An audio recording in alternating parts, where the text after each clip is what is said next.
கண்டிப்பாக அடித்து போடுகிறோம். ஆனால் இது ஒரு ஆண்டுகளில் 2 ஆண்டுகள் நடக்காது. குறைந்தது 5-10 ஆண்டுகள் வேண்டும். நாங்கள் வைக்கும் கோரிக்கை திட்டத்தின்படி நீங்கள் 1,00,000 மரங்களை உருவாக்க வேண்டும். ஐயாற்றில் உள்ள 200 கிலோமீட்டர் கிளைநதிகள் தலுகை, ருத்ராட்சக்கொம்பை, கஞ்சனாறு, குண்டாறு, கடப்பாடியாறு, கையாறு இவைகள் எல்லாத்திலும் கலந்து கிட்டத்தட்ட 200 கிலோமீட்டர் கரைகள் இருக்கின்றன 2 பக்கம். அதுல 1,00,000 மரங்களை கண்ட மரங்கள் வைக்கக்கூடாது. அதுக்கும் மலைப்பொழிவு மரங்கள், பனை மரங்களாக இருக்கட்டும், மருத மரமாக இருக்கட்டும், நாவல் இப்படி உயர்ந்து வர மரங்கள் போது மழை பொழியும். பனை மரத்துக்கு மிகப்பெரிய மழையை பொழிவிக்கும் பண்பு இருக்கிறது என்று அறிவியல் கூறுகிறது. அதே போல் மழை மேகங்கள் நன்னீர் மேகங்களால் தான் உருவாக முடியும். கடல் நீர் மேகங்கள் உருவாக்குறது ஒரு முறை என்றால், நன்னீர் மேகங்களால் அந்த நியூக்ளியை என்று கூறுவார்கள், மேக கருமேகங்கள் அந்த கான்சன்ட்ரேஷன் நியூக்ளியை என்பது நன்னீர் மேகங்களுக்கு தான் அதிகம். ஆனால் அந்த நன்னீர் மேகங்கள் நம்ம பகுதியில் தான் இருக்குமா என்பதற்கு சாத்தியக்கூறுகள் ஒரு சற்று குறைவு. ஆனால் 50% கண்டிப்பாக இருக்கும். இதனால் வரை நாம் கண்ட பஞ்சம், பட்டினி, வறட்சி கண்டிப்பாக நடக்காது என்று கூற முடியும். அதனால் நீர்நிலைகளை தேக்கி குறைந்தபட்ச சேமிப்பாக ஒரு 60 ஒரு ஏரிக்கு ஒரு சராசரியாக ஒரு 50-60 மில்லியன் கனஅடி தண்ணி என்றால் ஒரு 10-15 மில்லியன் கடி நீங்கள் தேக்க வைக்க முடியாலும் முன்னேற்றம். அப்போது பறவைகள் வரும். இதனுடைய திட்டத்தின் அடித்தளம் இது கண்டிப்பாக நடக்கும். தேவை என்றால் நீங்கள் மற்ற மாநிலங்கள் சென்று வல்லுநர் குழு அமைத்து இதை சரிபார்த்துக் கொண்டு இந்த திட்டத்தை நிறைவேற்றி தர வேண்டும் என்று அரசாங்கத்தை கேட்டுக்கொண்டு இன்னொரு விஷயத்தையும் சொல்ல ஆசைப்படுகிறேன். இப்போது தேசிய நதிநீர் இணைப்பு திட்டம் என்று ஒரு ஜல்சக்தி மினிஸ்ட்ரியில ஒரு இருக்குதுங்க.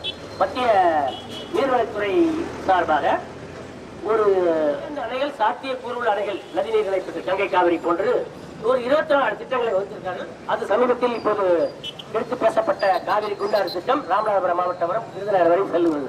இங்கே நமது மயலூர் தடுப்பணையில் தான் நீர் செல்வதா இருக்கிறது. அது அந்த திட்டத்தில் இயற்கையாக ஓடுபாதை உள்ள திட்டம், நீரேற்று பாசனம் கிடையாது, கிராவிட்டி என்று கூறுவார்கள். எப்படி நமக்கு இங்க இதே காவிரியின் வடகரைக்கு பெரிதாக நீர்ப்பாசனம் இல்லை, தென்கரைக்கு இருக்கிறது. எனக்கு அந்த வருத்தம் கூட இருந்தது. குளக்கடி 4 கிலோமீட்டர் தள்ளி தான் இருக்கிறது, எங்க ஊருக்கு ஏன் தண்ணி வரவில்லை என்று ஆராய்ந்து பார்க்கும்போது தான் ஓடுபாதை இல்லை. எவ்வளவு முயன்று இருக்கிறார்கள். ஆனால் முள்ளுப்பாடி வரை வந்த தண்ணி குளக்கடி ஏரிக்கு, அம்மங்குடிக்கோ பொருளுக்கு வர வாய்ப்பு இல்லாமல் போய்விட்டது வருத்தம். ஏழை என்றால் கிராவிட்டி கிடையாது. ஆனால் அதே தென்பகுதியில் நீங்க எடுத்துக்கிட்டீங்கன்னா குளத்தலையிலிருந்து ஐயர்மலை வரை ஒரு 7-8 கிலோமீட்டர் பாசன பகுதி இயற்கையாக அமைந்திருக்கிறது. மாயனூரிலிருந்து நீங்கள் தடுப்பு இடது பக்கம் வலது பக்கம் கால்வாய் போடும்போது ஓடுபாதை கிராவிட்டிலே நீர் வர்றதுனால அந்த கிடைச்சது. ஆனா இப்ப நவீன யுகத்துல இயற்கையாக ஓடுபாதை அமைத்து செல்லத்தான் சேர வேண்டிய அவசியமே இல்லை. ஆந்திராவில் தெலுங்கானா என்று மாநில திட்டம், அங்கே ராட்சத மோட்டார் வைத்து நீரேற்று பாசனம். கோதாவரி என்பது மிகப்பெரிய ஆறு, ஒவ்வொரு படுகைக்கும் மிகப்பெரிய பாசன கட்டமைப்பு இருக்கு, நீர் கொள்ளளவு இருக்கிறது. கிருஷ்ணா பாசனம் மட்டும் கர்நாடகாவில் கிட்டத்தட்ட 800-900 TMC தண்ணீர் தேக்க உள்ள நீர்த்தேக்கம். தமிழ்நாட்டில் காவிரி படுகை 150-160 TMC தான். அதே காவிரியின் படுகையின் கர்நாடக கொள்ளளவு 100-120 தான்.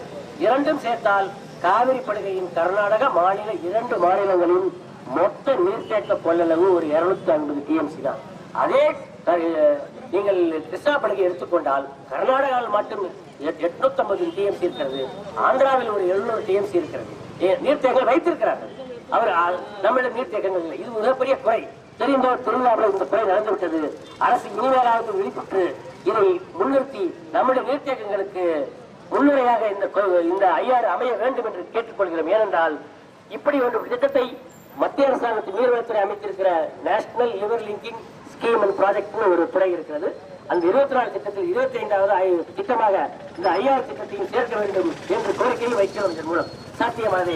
இதை நீங்க வல்லுநர் குழு அமைத்து நீங்கள் உங்க கருத்து கேட்டு இதுக்கான ஆவணம் செய்யும் என்று கூறிக்கொண்டு இதற்கு முன்பாக சில விஷயங்களையும் சொல்ல விரும்புகிறோம். ஏனென்றால் நீர் மேலாண்மை பற்றி கூறும்போது 800 ஆண்டுகளுக்கு முன்பு செய்தான். 1400 ஆண்டுகளுக்கு முன்னால் வீராணம் என்ற ஏரியை 1.5 TMC தண்ணியை உருவாக்கினான் பராந்தக சோழர். அந்த சோழர் மரபு இல்லாத நம்மளால் இல்லை. சோழர் பூமி இது, நம்மளால் முடியாததா? இந்த சோழர் பூமி மிக உலகத்துக்கு நீர் பாய்ச்சி நம்முடைய தற்சார்பு பொருளாதாரத்தை உருவாக்கிய மாமனிதன். 2ஆம் நூற்றாண்டு வரை இந்தியா என்ற தமிழ்நாட்டை உருவாக்கி பொருளாதாரத்தை வளர்த்தவன் சோழர்கள். சோழர்கள் இல்லை என்றால் நம்ம பொருளாதாரம் இல்லை, வாழ்வாதாரம் இல்லை. தடையாளர்கள் அடித்து வைத்த அடித்தளத்துக்கு தான் உருவானது நமது தற்சார்பு பொருளாதாரமும். பின்னால் இடைக்கால பேரரசு கடாரம் வரை வென்றான் ராஜேந்திர சோழனும் ராஜாராஜ சோழனும். அதற்கு நமக்கு பொருளாதாரம், அந்த பொருளாதாரம் எங்கிருந்து வந்தது? வேளாண்மையில இருந்தது. இன்றுதான் தொழில் புரட்சி, மத்த புரட்சி எல்லாம். வேளாண் பொருளாதாரம் இல்லாமல் ராஜேந்திர சோழன் கடாரம் வரை வென்றிருக்க முடியாது. இந்திய நிலப்பரப்பில் மற்ற கண்டங்களை ஆண்டவன் பேரரசன் ராஜராஜனும் ராஜராஜ சோழனும். இது தற்சார்பு பொருளாதார தமிழ்நாட்டில் இல்லை. அவர்கள் செய்த நற்பணிகள், கோயில்களும் நற்பணிகள், குளங்களை கட்டி ஆண்டவர்கள். கோயில் என்ற சாதாரண விஷயமா புரிந்து கொள்ளாமல் நாம் அறவை கட்டுத்தனமான சில தவறுகளை செய்துவிட்டோம். இருக்கட்டும். ஆனால் தற்சார்பு பொருளாதாரத்தை நோக்கி நாம் நகர வேண்டும் என்றால் இந்த மாதிரி நதிநீர் திட்டங்களை செய்தே ஆக வேண்டும். அப்படி செய்யும் போதுதான் நமது பெரும்பாட்டன் கரிகால வளபாரத்துக்கும் உலகத்துக்கே பேர் வாங்கி கொடுத்தார் என்று கூற வேண்டும். ஏனென்றால் இந்த நீர் மேலாண்மைக்கு தந்து உலகத்துக்கே வித்திட்டவன் என்றால் தமிழ்நாட்டை, இந்தியாவை ஒரு பொருளாதாரத்துக்கு இன்றைக்கு வல்லரசாக ஆகப்படுகிறது என்றால் அதற்கு வித்திட்டவன் கரிகால பெருவளத்தால். அதற்கு அடுத்ததாக வந்தவர் இடைக்கால சோழர்களும் ராஜேந்திர சோழனும் ராஜராஜ சோழனும். மூன்றாவதாக வந்த பெருமனிதர் நம்ம கர்ம வீரர் காமராஜர். 1967 அப்புறம் எந்த ஒரு நீர்த்தேக்க திட்டம் தமிழ்நாட்டில் இல்லை. நமது வேளாண்மை மறந்துவிட்ட தொழில் புரட்சி, இலவச அரசியல் என்று நம் மக்களை திசை விட்டோம். இது தவறு. தெரிந்தோ தெரிந்தால் நாம் உணர்வோம். அறிவு சார்ந்த விளக்கமாக நாங்கள் கூறுகிறோம். தயவு செய்து நாம் உணர்ந்து கொள்ளுங்கள். இப்போதாவது இழுத்தெறிந்து கொண்டு தற்சார்பு பொருளாதாரத்தை அடைவோம். ஏனென்றால் இன்றைக்கு ஓரளவு தானியங்கள் தான் விளைகிறது. எண்ணெய் வித்துக்கள் இல்லை, பருப்புகள் இல்லை, பழங்கள் இல்லை, காய்கறிகள் இல்லை. இவர்கள் என்றால் நாம் மற்ற இதை செய்யும் போதுதான் நாம் தற்சார்பு வேளாண்மை பெற்றால் தான் தற்சார்பு பொருளாதாரம் கிடைக்கும் என்று கூறி வாழ்க சோழ பேரரசு. இதை செய்து முடித்து காட்டி ஐயாறு நமக்கு ஒரு பாடமாக அமையட்டும் என்று அனைத்து உள்ளங்களை வேண்டி விரும்பி கேட்டுக்கொண்டு வருகிறேன். நன்றி, வணக்கம். இப்போது இந்த திட்டத் தொடர்பாக கோஷங்களை உருவாக்கிறோம். நாங்கள் கூற எல்லோரும் கூறுமாறு கேட்டுக்கொள்கிறோம்.